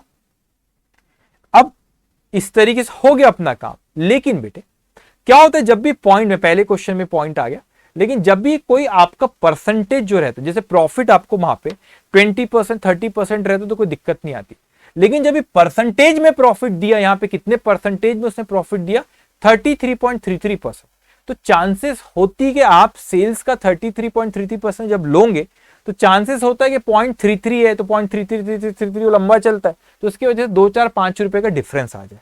तो जब भी आपका प्रॉफिट मार्जिन, ये जो प्रॉफिट है पॉइंट में 33% रहता तो भी चलता, 33.33 आ गया पॉइंट में, अगर आ गया बेटा, तो इस केस में आपने आसान करने के लिए अपन ने इस तरीके से फिगर, इसको मैं ऐसा लिखूं कि एक और तरीका बताओ वैसा जिसमें वो डिफरेंस ही नहीं आएगा, जो आप बोल रहे हैं ना 2-4-5 रुपए का डिफरेंस आ सकता है, वो भी नहीं आएगा। क्यों, अब देखो, क्या मैं ये बोल सकता है, ऐसे देखो आप, सेल्स कैलकुलेटर है हाथ में, कैलसी में टाइप करो 100, टाइप किया आपने 100 डिवाइडेड बाय 33, 100 डिवाइडेड बाय बेटा, एक सेकेंड, यस, 100 डिवाइडेड बाय 33.33 करो, कितना आता है बेटा 3.0000 कुछ आ रहा है, 30003 ऐसा आ रहा है। मतलब बेटा ये जो आपका 100 है वो प्रॉफिट का 3 है, वो प्रॉफिट का कितना है 3 गुना, प्रॉफिट 33.33 है, सेल्स 100 है, तो सेल्स कितने गुना है प्रॉफिट का? 3 गुना, है ना। तो आपने यहाँ पे 3 लिख लेना, ये 1 है तो आपका कॉस्ट कितना होगा? 2। आप क्रॉस चेक करके देख लो बेटा। आप कैलसी हाथ में लो, टाइप करो 66.67, अरे टाइप किए 66.6, करे कैलसी में टाइप, डिवाइडेड बाय 33.33 करो, मतलब जो प्रॉफिट है, प्रॉफिट इज 33.33 बेटा, प्रॉफिट का कॉस्ट कितना है, सेल्स जो कॉस्ट है वो प्रॉफिट का कितना है, जो सेल्स है वो प्रॉफिट का कितना है, तो प्रॉफिट इज 33.33 बेटा, जो कॉस्ट है 66.67 डिवाइड बाय 33.33 करो तो 2.00030003 आता है, तो मतलब वो 2 लिखना है आपको वहां पे। फिर आपने सेल्स लिखे बेटे, तो सेल्स 100 है तो 100 डिवाइडेड बाय 33.33 करो तो 3.000 फिर कुछ आ रहा है तो 3 लिख, मतलब ये जो सेल्स है प्रॉफिट का 3 गुना है, ये जो कॉस्ट है प्रॉफिट का वो 2 गुना है। तो ऐसे में क्या होता है कि 213 ऐसे मैंने लिखा, तो ऐसे में क्या होता है कि जब आप यहाँ पे ग्रॉस प्रॉफिट निकालोगे ना तो वो गलती नहीं होती। वो क्या होगा, अगर आप सेल्स का 33.33 लेोगे ना तो वो पॉइंट में कुछ गड़बड़ हो सकता है, 2-4-5 रुपए आगे पीछे हो सकता है। तो हर क्वेश्चन में ऐसे नहीं निकालना रहेगा आपको, हर क्वेश्चन में बच्चे ऐसा नहीं निकालना रहेगा। ये किन क्वेश्चन में निकालना रहेगा? जिन क्वेश्चन में आपका प्रॉफिट या पॉइंट में कुछ आ रहा है उसी क्वेश्चन। अदरवाइज 20%, 25%, 30%, 40% ऐसा कुछ भी आता तो कोई दिक्कत की बात नहीं, तो सीधा अपन सेल्स पे ले लेते थे बेटा, ठीक है। अब मैंने यहां पे लिखेंगे आप gross profit, to gross profit. अच्छा, जो मैंने जो भी ऐसा रेड बॉक्स में बनाया, मतलब वो आपको क्या किए सर ने, वो आपको एक्सप्लेनेशन के लिए बनाया बेटा, ठीक है। अब बेटा यहां पे टू ग्रॉस प्रॉफिट बेटा, ग्रॉस प्रॉफिट। अब सेल्स कितना है बच्चे आपके? सेल्स है 90,000 रुपए, तो 90,000 रुपए का यहां पे फिगर देखो, ये 90 अमाउंट से बात करते हैं, 90,000 की सेल्स है ना बेटा, सेल्स है 90,000, अगर आपका 3 है तो एक कितना? फिर से बोलू, सेल्स कितना है? 90,000 रुपए, 90,000 रुपए अगर 3 है तो एक कितना? ये सेल्स कितना है बेटा? फिर से सेल्स कितना है? 90,000, 90,000 अगर आपका 3 है तो एक कितना? तो 90,000 डिवाइडेड बाय 3 मल्टीप्लाई बाय 1, अपने को क्या निकाला? प्रॉफिट। तो 90,000 अगर 3 है तो एक कितना? तो that will come 30,000, that will come 30,000। तो आपका बेटा यहां पे कितना हुआ? Gross profit. तो देखो हमने ओपनिंग स्टॉक भी लिखे, परचेज भी लिखे, सेल्स भी लिखे, ग्रॉस प्रॉफिट भी लिख ली।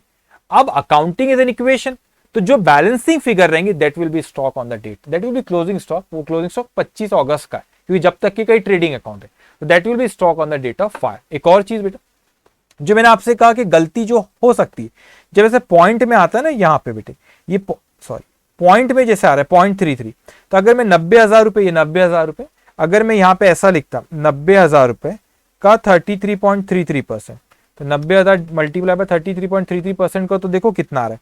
29,997, 3 रुपए का फर्क आ जा रहा है। तो इसमें एकदम परफेक्ट आता है, ये ऐसे ले लेना आपने, इसको इस तरीके से लिखना 213, तो इस तरीके से। ये हर क्वेश्चन में नहीं करना, जब यहाँ पे पॉइंट में आए बेटे जब ही करना है, तो यहाँ पे फिर वो 2-3 रुपए का फर्क आने की चांसेस रहते बेटा। ओके, तो हमने ग्रॉस प्रॉफिट भी लिख लिया सर। अब क्या आ जाएगा बेटा? अब हमारा ये आ गया stock on the date of fire. So sorry, ये हमारा अब balancing figure will come stock on the date of fire बेटा। सो टोटल करेंगे आप 40,000 प्लस 80,000 प्लस 30,000, दैट्स कम 1,50,000 बेटा, 1,50,000 रुपए, 1,50,000 रुपए माइनस 90,000, तो stock on the date of fire आपका आ गया 60,000। Stock on the date of fire आ गया बेटा आपका 60,000, ये लिखना है आप लोग को बेटा। So this is closing stock. Closing stock किस तारीख का बेटा? ये क्लोजिंग स्टॉक है 25 अगस्त का। तो ये बैलेंसिंग फिगर, ये क्या है बेटा? Balancing figure. This is stock on the date of fire, stock on the date of fire. तो हमको ये पता चल गया कि जिस दिन आग लगी उस दिन स्टॉक कितना था बेटा। तो स्टॉक कितना था जिस दिन आग लगी? Stock on the date of fire कितना था आपका? Stock on the date of fire, ये क्वेश्चन मार्क था ना। अब सैल्वेज फिर लॉस ऑफ स्टॉक में निकाल लूंगा, तो ये क्वेश्चन मार्क था बेटा हमारा, ये क्वेश्चन मार्क था बेटा।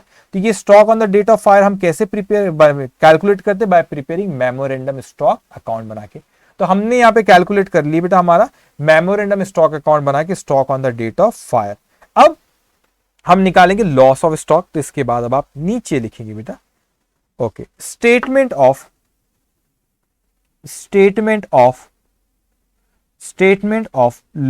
Of stock, statement of loss of stock. तो यहां पे आप कैलकुलेट करें हमने statement of loss of stock. तो स्टॉक कैसे कैलकुलेट करेंगे बेटा? Stock on the date of fire, stock on the date of fire, ये भी ऊपर कैलकुलेट करे आपने, कितना अमाउंट आया हो 60,000 rupees. Stock on the date of fire अभी ऊपर कैलकुलेट करे बेटा, कितना अमाउंट आया हो 60,000 रुपीज, उसमें से लेस सैल्वेज वैल्यू, ये क्वेश्चन में आपको दिया हुआ रहता है गिवन, वो कितना है बेटा 15,000 रुपए।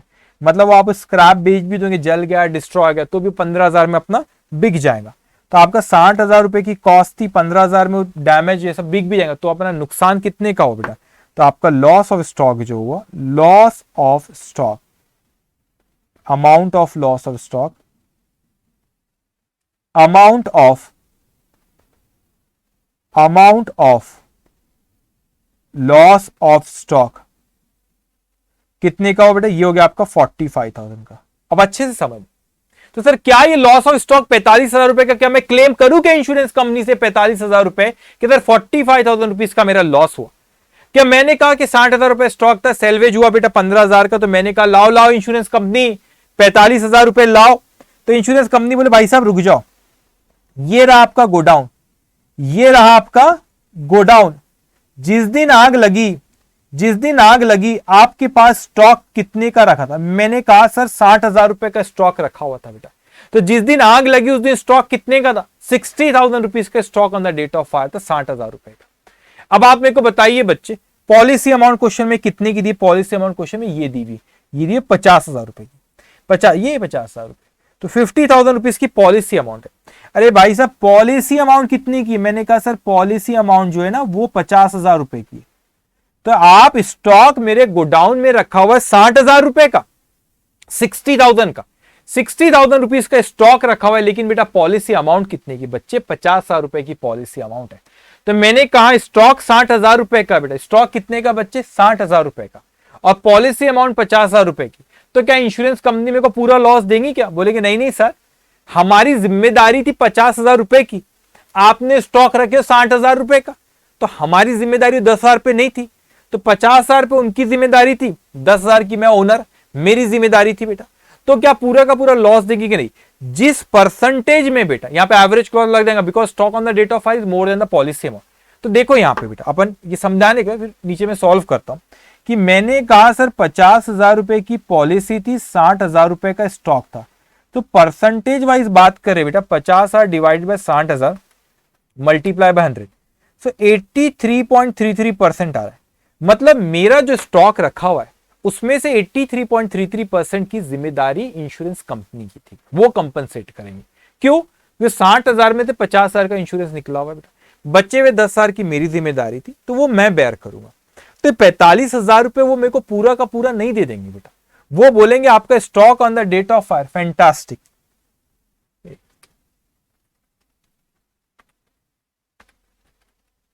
हाँ सही जवाब बेटा, जो आंसर दिया फाइनल आंसर किसी ने करेक्ट बेटा। ओके, तो मैंने इंश्योरेंस कंपनी ने कही नहीं भाई हमें आपको पूरा का पूरा लॉस नहीं देंगे बेटा, इंश्योरेंस कंपनी ने कही कि हमने जिम्मेदारी ली थी 83.33% की, वही हम देंगे।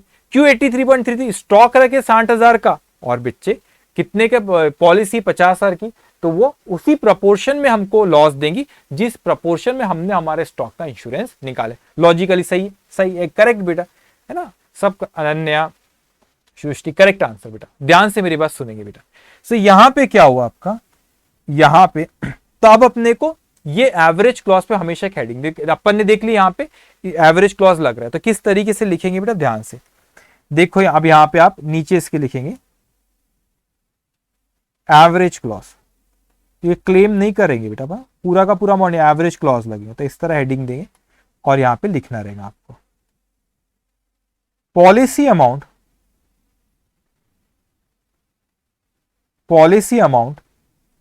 is rupees 50,000, whereas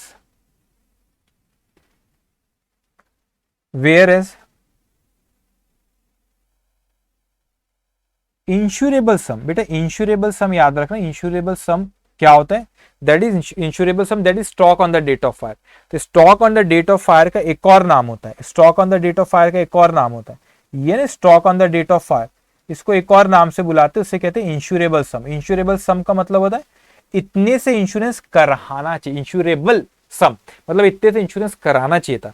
तो stock on the date of fire का एक और नाम है दैट इज इंश्योरेबल सम, ठीक है। So where is insurable sum, मैं लिख भी देता हूं, that is stock on the date of fire, that is stock on the date of fire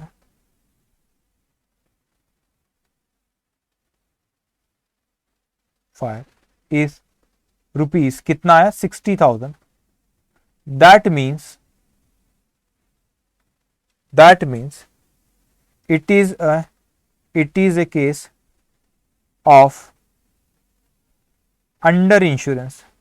under insurance मतलब क्यों बेटा, इसे अंडर इंश्योरेंस क्यों कह रहे, क्योंकि स्टॉक था आपका 60,000 का, आपने इंश्योरेंस कितने का कराया बेटा, इंश्योरेंस कराया आपने सिर्फ 37,000, सॉरी इंश्योरेंस आपने कराया 50,000 का, स्टॉक था 60,000 का, इंश्योरेंस 50,000 का, तो ये अंडर इंश्योरेंस हुआ. तो जब ये एवरेज क्लॉज के थ्रू अपन क्लेम कैलकुलेट करते हैं, it is the case of under insurance, hence average clause will apply.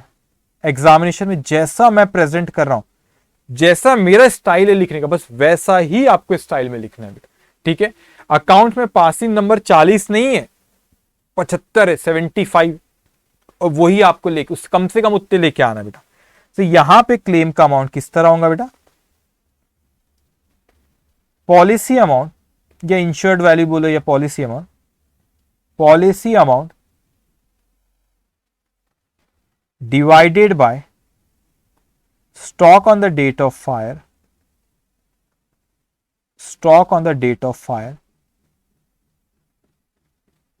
multiply by loss of stock.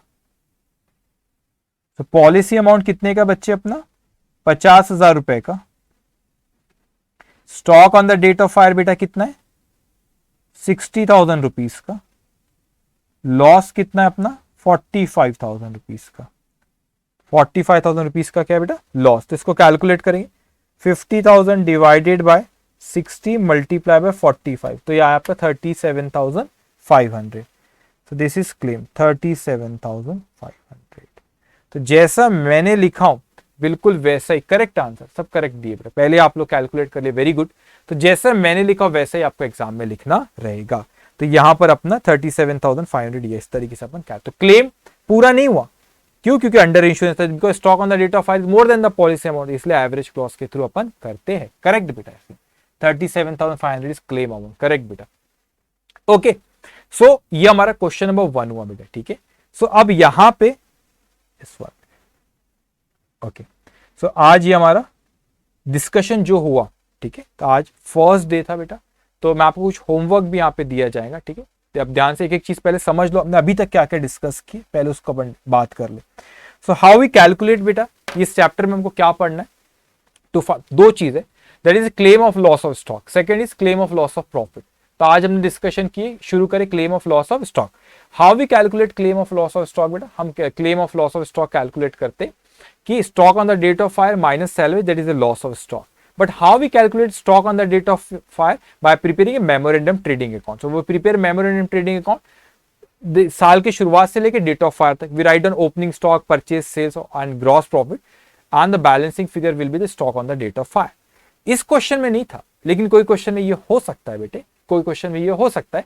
अब एबनॉर्मल आइटम, तो मैं एबनॉर्मल आइटम्स को हम लोग अलग कर देते. क्यों वो एबनॉर्मल आइटम्स को हम लोग अलग कर देते बेटा, वो एबनॉर्मल आइटम्स को हम लोग इसलिए अलग कर देते क्योंकि उन पे नॉर्मल ग्रॉस प्रॉफिट रेशियो नहीं लगता है. तो उसके बारे में इंफॉर्मेशन हमको क्वेश्चन में दी भी नहीं, फिर उनको सेपरेट एक एबनॉर्मल आइटम का कॉलम बनाएंगे और उसको वहां कैलकुलेट करा जाएगा बेटा.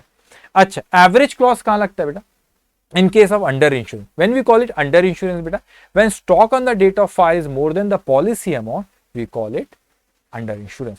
तो उस केस में एवरेज क्लॉज लगता है. तो आप खुद देखो यहाँ पे, ये जो फॉर्मूले को छोड़ो, फॉर्मूले को रटना है, आप खुद सोचो बेटा कि 60,000 रुपए का हमारा stock on the date of fire था, लेकिन पॉलिसी अमाउंट बच्चे कितने की थी 50 की.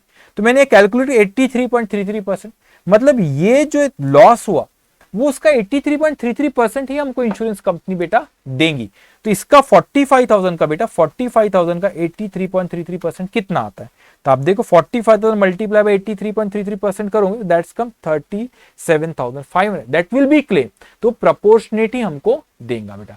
अगर मैं सिचुएशन बदलता हूं आपको, अगर सपोज यहाँ पे पॉलिसी अमाउंट 50,000 नहीं रहती, एग्जाम्पल 1 लाख रुपए रहती, एग्जाम्पल 1 लाख रुपए पॉलिसी अमाउंट रहती है, फिर तो मैं बोलता 60,000 रुपए का स्टॉक है, और भैया हमने तो स्टॉक है 60,000 का, हमने तो पॉलिसी 1 लाख की निकाल रखे, तो पूरा का पूरा स्टॉक हमारे इंश्योरेंस कंपनी के भरोसे, तो वो अंडर इंश्योरेंस का केस नहीं है, तो फिर उसमें हम पूरे के पूरे 45,000 रुपए इंश्योरेंस कंपनी से क्लेम करते, क्योंकि जो भी स्टॉक हमारा गोडाउन में रखा हुआ था बेटा वो सारा का सारा इंश्योर्ड था। लेकिन अगर अंडर इंश्योरेंस रहा तो इस केस में एवरेज क्लॉज विल अप्लाई और प्रोपोर्शनेट अमाउंट ही लॉस का वो हम उनसे क्लेम करते हैं बच्चे। ओके, तो फर्स्ट डे था, तो इसलिए आज मैं बहुत होमवर्क नहीं, थोड़ा सेशन 5-10 मिनट हम पहले खत्म कर रहे, लेकिन आपको आज का जो होमवर्क रहेगा ज्यादा नहीं, एक सिंपल सा क्वेश्चन है बेटा जो मेरे को आपसे जो डिस्कस करना है, और मतलब होमवर्क भी रोज मैं जो दूंगा आपको, कुछ अलग पॉइंट लगा तो मैं आपसे बात भी कर लूंगा पहले, और फिर आपको सॉल्व करना है। मैं पहले ही कह रहा हूं बेटा इन सब के ना सोल्यूशंस आपको मिल जाएंगे, इन सब के सोल्यूशन आपको मिल जाएंगे बेटा, लेकिन आपने पहले सोल्यूशन देख लोगे ना तो गड़बड़ हो जाती है, इसलिए पहले सोल्यूशन आपको नहीं दिए गए इंटेंशनली, क्वेश्चन के नीचे आंसर इसका नहीं दे, क्योंकि आप क्या करोगे वैसे ही कॉपी पेस्ट कर दोगे, कॉपी पेस्ट बोले आसानी नीचे टिक टिक कर दोगे बेटा। तो मैं इस पे आता हूँ प्रैक्टिस वाले क्वेश्चन में, लेकिन एक चीज जैसे आपने यहाँ पे लिखे ना बेटा, क्वेश्चन नंबर ये हमारा 1 था, क्वेश्चन नंबर ये आपका 1 था, कहाँ गया भाई, किधर गया, एक सेकेंड, हाँ इधर छुप गया हो, क्वेश्चन नंबर C1 यहाँ पे छुप गया हो, ठीक है। तो क्वेश्चन नंबर जो है C1 था बेटा ये आपका, तो आपने यहाँ पे लिखेंगे इस तरीके से, आपको भी लिखना है, जो रेड बॉक्स में बना तो समझाने बताता हूँ, आपने भी अपने नोटबुक में लिखा, आपने भी रेड बॉक्स में रखना, क्यों, क्योंकि समझाने के लिए सर ने बताया, एग्जाम में वैसा नहीं करना रहेगा आपको, ठीक है बच्चे। अभी C1 जैसा क्वेश्चन नंबर आपने क्लास का क्वेश्चन नंबर अपन ने किया था फर्स्ट वाला, अब ये आपके जो मटेरियल आपको प्रोवाइड करे क्वेश्चन नंबर 1 वहां पे कहाँ पे, तो जैसे क्वेश्चन नंबर 1 इसी तरीके से आपको करना जैसे मैं बता रहा हूँ, रिवीजन के वक्त बहुत आसान होगा। तो आपकी जो बुक है उसमें पेज नंबर 10 पे देखो, स्क्रीन पे बेटा पेज नंबर 10 पे, पेज नंबर 10 पे, तो यहाँ पर भी आप लिखोगे C1 और ये पेज नंबर यहाँ पे ये 10 मैंने लिखा, इस तरीके से आप लिखोगे। तो क्वेश्चन नंबर 1 क्लास की बुक में पेज, तो ये आपकी नोटबुक है मेरे सामने, ये आपकी नोटबुक है बेटा, और आपने भी यहाँ पर लिखना कि C1 लिखा हुआ। अब आपकी नोटबुक में मेरे को नहीं पता, आपने नोटबुक में नंबर दो, मोस्ट वाले पेज नंबर 1 ही होगा, क्योंकि अभी तक कुछ लिखे नहीं, तो पेज नंबर 1 ही, तो आपने वहां पे नोटबुक में जो भी पेज नंबर है उसको यहाँ पे लिखा। तो आपको क्लास की बुक में पता चला कि नोटबुक के कौन से पेज नंबर पे, और नोटबुक में पता चला कि क्लास की बुक में कौन से पेज नंबर पे, तो रिवीजन के वक्त बहुत आसानी होगी बेटा। और जहां जहां मैं बॉक्स बना रहा हूं वैसे आपको भी बनाना बेटा, क्योंकि पढ़ना तो है ही, लेकिन साथ में जो आखिरी की सेल्फ स्टडी का वक्त रहेगा 3 महीने, जब रिविजन बहुत अच्छा होना चाहिए बेटा। ओके, अब यहाँ पे जो आपको होमवर्क है आज का बेटा, तो प्रैक्टिस क्वेश्चन जो है आपके बेटा, उसका जो क्वेश्चन नंबर 1 आज का होमवर्क है बेटा, ठीक है। मैं एक बार रीड करो, 2 मिनट अपन देखते। वो कहते हैं आपसे, इन जनवरी 2010 a firm took an insurance policy for ₹60 lakh to insure a goods in its godown against fire subject to an average clause। Average clause रहता ही है बेटा, क्वेश्चन में वो नहीं भी बोलेंगे कि एवरेज क्लॉज नहीं, तो भी अपने को एवरेज क्लॉज चेक करना रहता ही है। On 7th of March 2010 a fire broke out and destroying goods costing ₹44 lakh। अब इस क्वेश्चन में क्या हो गया बेटे कि उसने सब दे दिया अपने, कभी कभी बहुत आसान क्वेश्चन भी कंफ्यूज कर जाते हैं, कुछ भी नहीं। यहाँ पे पॉलिसी अमाउंट बेटा, यहाँ पे पॉलिसी अमाउंट अगर मैं बोलूं, पॉलिसी अमाउंट, ये पॉलिसी अमाउंट कितनी की 60 लाख की। अब इसने loss by fire, loss by fire बेटा, लॉस बाय फायर यहाँ पे 44 लाख दिया सर। लॉस बाय फायर तो अपन कैलकुलेट करते, कैसे कैलकुलेट करते, stock on the date of fire minus salvage value. तो इस क्वेश्चन में ना ऑलरेडी उसने दे दिया कि गुड्स जो डिस्ट्रॉयड हुए बेटा, a fire broke out destroying goods costing rupees, मतलब 44 लाख से गुड्स को क्या करा, डिस्ट्रॉय किया बेटा। तो लॉस बाय फायर कितने 44 लाख दिया। Stock in the godown was estimated, estimated rupees 80 lakh. तो stock on the date of fire, okay, stock on the date of fire, stock on the date of fire, patience रखो 2 minute बेटा। ये stock on the date of fire 80 lakh उसने अपने को दिया है बच्चे। तो कभी कभी क्या होता है, बहुत आसान क्वेश्चन भी, इसने तीनों, इसने ये लॉस बाय फायर दे दिया ऑलरेडी बेटा, तो उसने ये बोला कि अमाउंट कैलकुलेट करो। अब जिस दिन आग लगी बच्चे, जिस दिन आग लगी, ध्यान से सुनो, जिस दिन आग लगी बेटा, स्टॉक अपने पास कितना था, 80 लाख का। स्टॉक कितना था बेटा अपने पास, 80 लाख का था। लेकिन बेटा अपने पास यहाँ पे स्टॉक 80 लाख, लेकिन पॉलिसी अमाउंट कितने की थी आपकी, 60 लाख की और 20 लाख का, तो मतलब 60 लाख इंश्योरेंस कंपनी के भरोसे 20 लाख हमारे। तो वो बोलता है amount of the average clause लगेगा because stock on the date of fire is more than the policy amount. Sorry, policy amount आपका कितना, एक सेकंड, पॉलिसी अमाउंट ये 60 लाख, तो आपका stock on the date of fire is more than the policy amount. तो stock कितने का बेटा, इन्होंने तो आंसर ही बता दिया एक बच्चे ने, सही है, करेक्ट बेटा, वेरी गुड बेटा। तो ठीक है, अभी मैं नहीं बोलता ज्यादा। Stock on the date of fire, correct answer, answer ही बोल दिए, ठीक है। तो stock on the date of fire 80 lakh बेटा, पॉलिसी अमाउंट कितना 60, तो एवरेज क्लॉज लग जाएंगे। तो 60 में रफली करो, आपको अच्छे से करना है, 60 डिवाइड बाय 80 करो तो कितने परसेंटेज आता है बेटा, दैट्स कम 0.75, और लॉस कितना हो 44, तो मल्टीप्लाई बाय 44 करोगे तो दैट विल कम 33। तो ये सॉल्व भी हो गया, लेकिन आपको करना और अच्छे से करना है यहाँ पे। अब उसमें पूरा लॉस ऑफ स्टॉक ये सब कैलकुलेट नहीं करना है, क्वेश्चन ऐसा इजी क्वेश्चन आता नहीं, एक ही बार आता है जिंदगी में, हो गया आ गया हो। तो यहाँ पे ऑलरेडी बच्चे यहाँ पे लॉस ऑफ स्टॉक दिया हुआ है, तो आपने सिंपल एवरेज क्लॉज। और एक और चीज, अभी जब आपने दूसरी नोटबुक खरीदोगे आज आप, जो प्रैक्टिस के क्वेश्चन के लिए, तो गलती होने देना, उसमें कुछ नहीं होता, लेकिन सोल्यूशन पहले नहीं देखना। अभी आपसे शेयर भी हो जाएंगे इसके सबके सोल्यूशन, तो भी नहीं देखना पहले। गलती को हुई बराबर प्रेजेंटेशन आपने वहां पे देना कि आपका यहाँ पे stock on the date of fire इतना है, पॉलिसी अमाउंट इतना है, तो ये अंडर इंश्योरेंस है इसलिए एवरेज क्लॉज लगेगा, उसके हिसाब से नीचे आप क्लेम कैलकुलेट करोगे। तो आपको इस क्वेश्चन में बेटा ये वाला यहां तक ऑलरेडी ये दे दिया उसने, ये ऑलरेडी दे दिया बेटा, सैलवेज ये सब नहीं देती, यहाँ पे ऑलरेडी लॉस ये सब दे दिया। तो आपने बोलेंगे कि पॉलिसी अमाउंट 80 है, पॉलिसी अमाउंट 60 है, आपका stock on the date of fire 80 है, तो आप वहां पे बताओगे कि यहाँ पे अंडर इंश्योरेंस इसलिए एवरेज क्लॉज लगेगा, इसलिए ये यहाँ से लिखना है आपको, इसलिए क्लेम का अमाउंट आपका इस तरीके से, इस तरीके से आप कैलकुलेट करोगे बेटा, ठीक है। लेकिन सोल्यूशन पहले नहीं देखना, फिर आपको सोल्यूशन दिया जाएगा, फिर आपने सोल्यूशन देखना, यार ये तो क्वेश्चन हमने ऐसा करे सर, जो सोल्यूशन सर ने दिए वो भी वैसा करा, अरे वाह करेक्ट है। लेकिन कभी अरे यार हमने ऐसा करे, सर ने जो बताया उसमें ऐसा गड़बड़ हुई हमसे सोल्यूशन में, तो फिर अपन ने वहां पे रेडिंग आपने वहां पे यूज करना। आपने क्वेश्चन में 90% सही करे, क्वेश्चन में गलती के, ध्यान से मेरी बातों को सुनना, क्वेश्चन में गलती की कोई बात नहीं बेटा, गलतियां होती है, जो मेहनत करता है वही गलती करता है बेटा। तो आपने गलती हुई, अब जो कोई करता ही नहीं तो फिर क्या। और ये प्रैक्टिस क्वेश्चन बहुत important, if you want to get a rank, ये प्रैक्टिस क्वेश्चन बहुत इंपॉर्टेंट है। फिर आपने देखिए गलती हुई, तो वहां पे आपने जो प्रैक्टिस क्वेश्चन की नोटबुक के बच्चे वहां पे रेडिंग से हाईलाइट करा कि ये मेरे से गलती हुई, फिर आप करो रिवीजन। तो रिवीजन करते वक्त आप क्लास क्वेश्चन तो देख रहे हो, उसमें रेडिंग से करे, आपने प्रैक्टिस क्वेश्चन में देखा जाए ये क्वेश्चन पूरा नहीं देखना है मेरे को, ये तो पूरा सही है, इसमें ये रेडिंग से मैंने गड़बड़ कर दिया था, या कोई नया एडजस्टमेंट था, तो रेडिंग से मैंने रेडिंग से आपने उसको बॉक्स या कुछ बना देना कि जो गलती करे उसको बेटा, तो यहां गलती है तो वो पॉइंट देगा, अच्छा ये गलती है, अब नहीं होना चाहिए गलती। तो उस तरीके जो गलतियां करोगे और फिर आगे वो गलतियां नहीं होगी, ठीक है। सो आज का सेशन यहाँ पे ये खत्म होता है, कल हम फिर से मिलेंगे बेटा डे 2 में। और रेगुलर रहना है आपको, रोज जो पढ़ा रोज का वो पढ़ते जाना, बस एक ही फंड है कंसिस्टेंसी बेटा, कंसिस्टेंट रहना और बहुत डिसिप्लिन में रहना। इंटर बहुत इंपॉर्टेंट है, समय कम है, सिलेबस बहुत है, समय सिर्फ 8 से 9 महीने हमारे पास, ठीक है। तो आज का सेशन यहाँ पे खत्म होता है बेटा, टेक केयर, बाय बाय।